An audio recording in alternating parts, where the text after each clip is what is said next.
Yop tout le monde et bienvenue sur la chaîne, j'espère que vous allez bien. On se retrouve pour une petite critique cinéma comme toutes les semaines.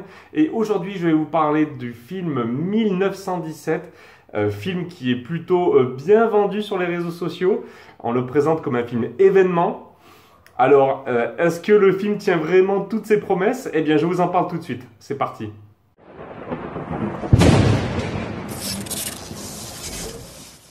Le film est sorti le 15 janvier 2020 au cinéma, il dure 1h59. C'est un film dramatique, un film historique, un film de guerre qui se déroule durant la Première Guerre mondiale, donc c'est la période 14-18. Il raconte l'histoire de deux soldats anglais à qui on a confié la tâche de porter un message à une autre division qui se trouve à plusieurs kilomètres de leur camp actuel. À l'époque, les moyens de communication étaient assez limités et pour ce faire, ils vont devoir traverser les lignes ennemies. Et vous imaginez bien que le chemin ne va pas se faire sans accroc. Alors le scénario n'est pas forcément très original, par contre le film se regarde très bien. Moi je ne suis pas forcément un grand fan des films de guerre et pourtant j'ai passé un très bon moment. Parmi les points positifs du film, il y a le jeu de ses acteurs. Les deux acteurs principaux ne sont pas forcément très connus. Ils s'appellent George McKay et Charles Chapman.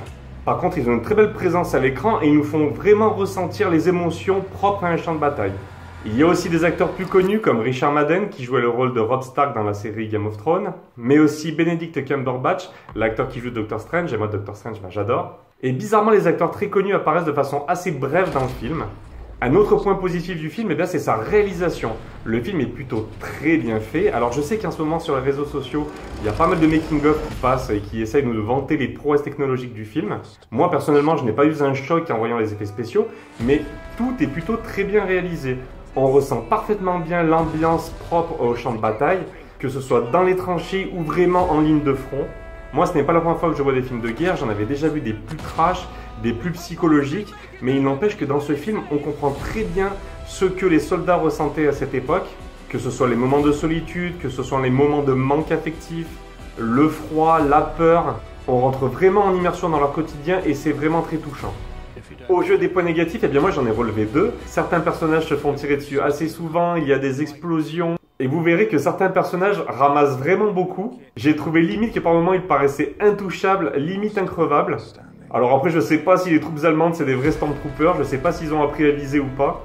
Mais j'ai vraiment eu le sentiment à plein moment que certains personnages auraient dû mourir et ne meurent pas. Et enfin le deuxième point négatif, enfin je sais pas si c'est un point négatif, mais moi j'ai trouvé que le film était assez surcoté. En ce moment ça n'arrête pas, que ce soit sur les réseaux sociaux ou même sur l'affiche du film. Et ben limite on nous le vend comme si c'était le film révélation, le film ultime de la Première Guerre mondiale. Alors que moi des films de guerre j'en ai déjà vu des plus poignants, j'en ai déjà vu des plus trash même. Même si je suis ressorti du film en étant très ému, eh bien moi j'ai déjà vu beaucoup mieux en termes de films de guerre. Et aujourd'hui je ne comprends pas pourquoi toute cette agitation autour de ce film. Il n'empêche que le film est bon et je le recommande si vous avez envie de passer un bon moment de cinéma. Et pour toutes les raisons que je vous ai évoquées, moi j'ai décidé de lui mettre la note de 13 sur 20.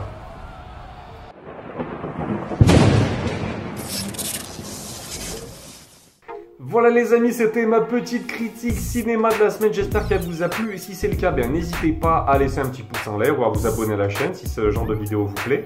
Dans tous les cas, je vous remercie de m'avoir suivi et je vous dis à très vite pour une nouvelle vidéo. Salut tout le monde!